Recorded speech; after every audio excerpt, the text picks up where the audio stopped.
folks, Jonathan here. I don't like to get into a lot of the videos.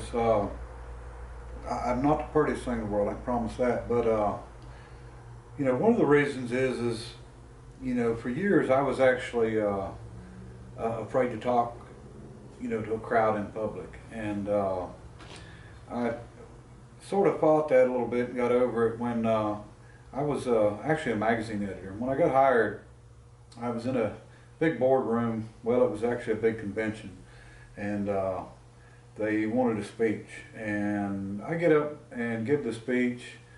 I know I could just feel my face hot, my ears hot, you know, I probably turned red, but I mean, it was just the fear of speaking in public, I guess is what it was. And you know, I didn't grow up to be around a lot of people, so you know, definitely not in a city or anything like that. So I don't do a lot of videos where I can be in the video anyway. But and you know, I don't want to force you to look at me anyway. But this video, this is a little different than the videos I normally do. I wanted to talk to you about something, and because I'm one that I want to give credit where credit's due, and you know, I like history and I study a lot of history. I read a lot of books. The books I read are usually, I learned a long time ago, especially being a magazine editor, and it was for a historical magazine, but I learned a long time ago that if you want to learn about history, you don't buy a new book. If you want to learn about the early 1900s, you need to buy a book that was printed in the 1900s. And a lot of times I'll be, you know, on eBay and you know, buy an old engineering book from the early 1900s, late 1800s. You would be absolutely amazed at what they know or what they knew then, and you know, it's impressive to see what they could do. You know, overhead valves, twin overhead cam, Hemi. You know, Chrysler coming out with the Hemi. They've done that years ago. You know, none of that stuff is new. That's stuff that had been tried and done years back. You know, gearless valve timing. You know, that's something that's pretty complicated, and you know, there's quite a few styles of that out, and because it's hard to make a valve open every other rotation of a crankshaft without having gears to be able to gear it down, and but it's been done, and some, you know, linkages and stuff that you just, you know, almost unbelievable. And but anyway, this video, I wanted to talk about something. And a couple people I know everybody's heard of, and Orville Wilbur Wright, and from Dayton, Ohio, and everyone, you know, here in North Carolina, it's sort of a big deal, you know, first in flight on the license plates and stuff. And I've never liked the claim of that because, you know, to me, I've been to the museum in Dayton, Ohio, and you know, they built that, everything was done there except for the actual flight. And you know, some of the testing was done here, but they had a wind tunnel test up there, and they was able to test their wings and stuff. You know, it was flown here, but I mean, you know, to me it's not the same thing. But that's not what I'm talking about. There was a third man involved in that, and some of you may know him or know of him, and some may not. But his name was Charlie Taylor, and I want to talk a little bit about him and anyone that's never heard of him. You know, I think there's a couple, or at least one book out on him, a lot of information on him, and but his name's never mentioned, you know, when it comes to the first flight. An airplane without an engine is a glider. There was plenty of gliders before the Wright brothers. There was one man that built an engine that could fly that plane, and there was a lot of people that couldn't build an engine to fly that plane.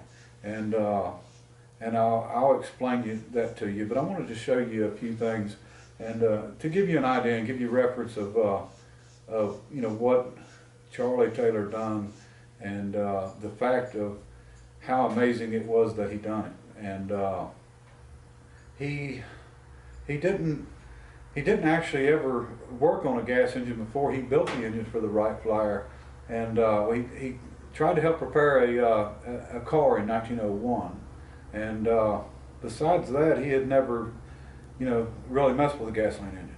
And the Wright brothers had actually tried to get 10 companies, and it's at least 10 companies, to build the engine to their specs. And their specs, they needed 8 horsepower, and they needed to weigh under 200 pounds. And Charlie built the engine in 6 weeks, where the other 10 companies said it couldn't be done. And you know, mainly the weight to horsepower ratio.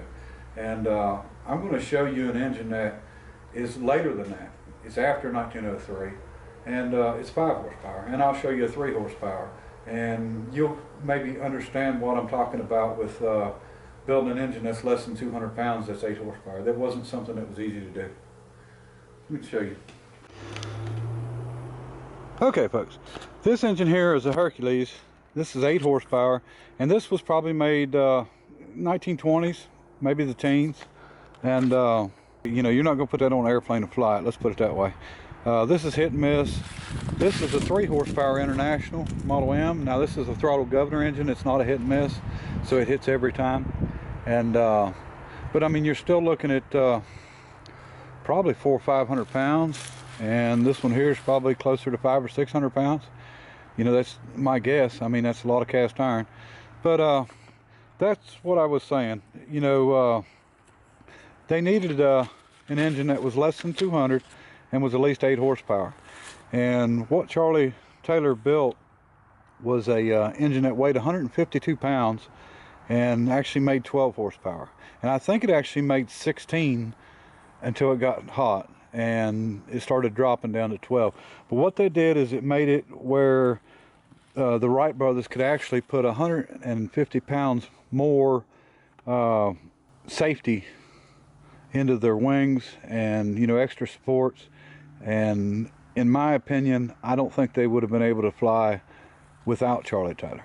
And he built this engine in 6 weeks, and I want to show you how he built the crankshaft, which is something that sort of amazes me.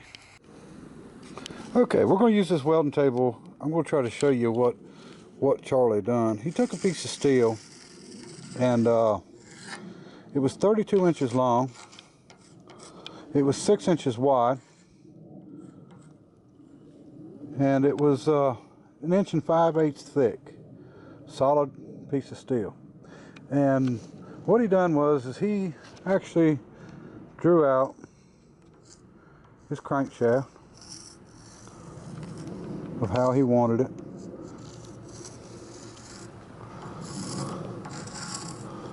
And he just laid it all out. Well, this one wouldn't work too well, would it?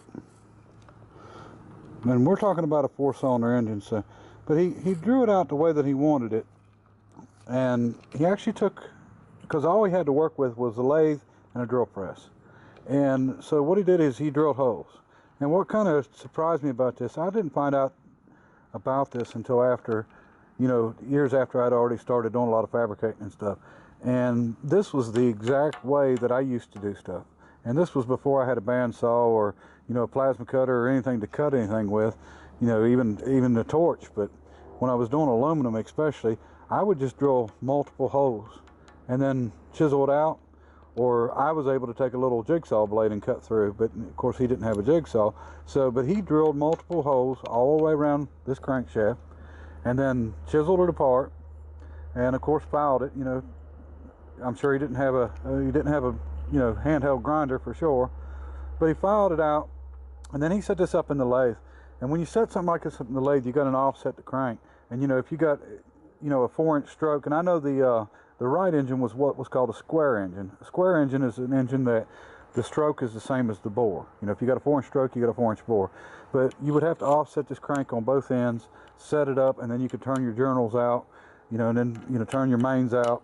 But that's how he done it. He cut it apart, finished it up. And now another thing too, Charlie Taylor had actually built the engine that powered built and designed it, the engine that powered the lathe and the drill press at the Wright shop. And of course he built the wind tunnel for testing the wings there also. But the way that he built his engine, it was a hit and miss engine, and I don't remember how many horsepower it is, but it is in the Ford Museum right now in Dearborn. But he came up with a way of running a gearless valve, and really impressive. So simple, it's amazing, but so complicated to think it up. You know, here's your, let's just say this is your crankshaft. He had a lobe here, which was an exhaust valve lobe, and it was on a pivot. And what it would do was, when it would make one turn, there was a pin sticking out, going up and hooking to the valve, and, or, you know, on the push rod itself. When it would come around one time, it would go under this, but it would trip it and bring it down. So the next time it came around, it actually ramped up it, and that was his valve, and it come back down. And when it came back down, it actually tripped it back up, so the next rotation, it would come back through here. And basically every other turn, it went over top of this lobe, and that was how he had his exhaust set up. I've never seen another engine built that way.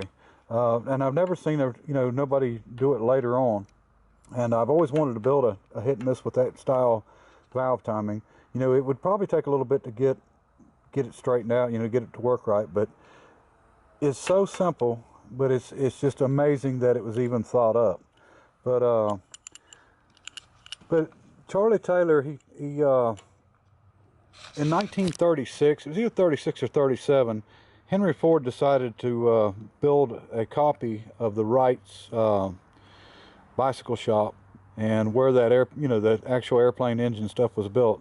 He wanted to build it in his museum, and he hired two detectives to find Charlie Taylor, and they actually found him in California working in a machine shop, and nobody at the machine shop knew that he was the man that built the engine that powered the plane. He never boasted about it, and never told anybody. But Henry Ford hired him to help build it, or to rebuild the shop. And then later on, you know, Charlie Taylor sort of faded away, and luckily there was a reporter that was doing a story about him that was kind of amazed about it and decided to find him. When he found him, he was in a rest home, had no money, was just wilting away, and he actually had got a hold of some pilots and stuff, and I guess raised enough money to get him into a decent retirement home until he passed away. I think it was 1956 is when he died. And just an amazing man, and it just, like I said, I like putting credit where credit's due, and I don't see him getting the credit that he deserves for what he done. Everybody knows the Wright brothers. Nobody knows Charlie Taylor. And with the things that he'd done and the speed he done it, it's amazing. There was I think it was a college machine shop that had rebuilt or built a copy of his engine, and they started up once a year. And I don't remember how long it took, but it was like 6 months or maybe even longer than that. But the only recognition that he gets now is the FFA will give or FAA, not FAA, but FAA will give a Master Mechanic Award for a mechanic that's been in it for 50 years, without, of course, if you if you build an engine, send a plane out and the plane crashes because you didn't do the engine right, you're not going to get the award. But, if you've had 50 years of good service, you'll get the Charlie Taylor Master Mechanic Award. And another thing a lot of people don't realize is Charlie Taylor was the first to ever investigate a crash scene. And it was actually one of the Wright brothers that crashed, and a man, was actually killed, but he was able to find out what the problem was. And he was also the first manager of an airport, and it was an airport that the Wright brothers had opened up. So, he's got a lot of firsts, and the fact that he built that engine and built it in 6 weeks, more horsepower than it was supposed to have, lighter than it was supposed to be, and it was casted out of aluminum. And my understanding is they painted it black because they didn't want anybody to know it was cast out of aluminum, because in 1903, you didn't see that a lot. Or aluminum was expensive, really expensive to produce back then, and they just didn't build a bunch of engines out of it before that time. But anyway, if it's something that you enjoy, and you you want to actually learn or anything about somebody that should be in the history books, that just not enough of, and they're definitely not going to teach it in school. I'd be surprised if they teach Wright brothers in school anymore. But yeah, just definitely look up some information on Charlie Taylor. He's done a lot of other things that would amaze you too, being a mechanic. And I think the first man that ever flew across the United States, he actually was the mechanic for him. And I think when they was finished with the trip, there was only like 2 parts left on the plane that was the original parts. The guy crashed 4 or 5 times or more, and Charlie would have to. Charlie took a train below it, and the guy would fly, and I think 100 miles max or something. That was the longest flight. But we're talking about early times, and engines that didn't run efficient like they do today.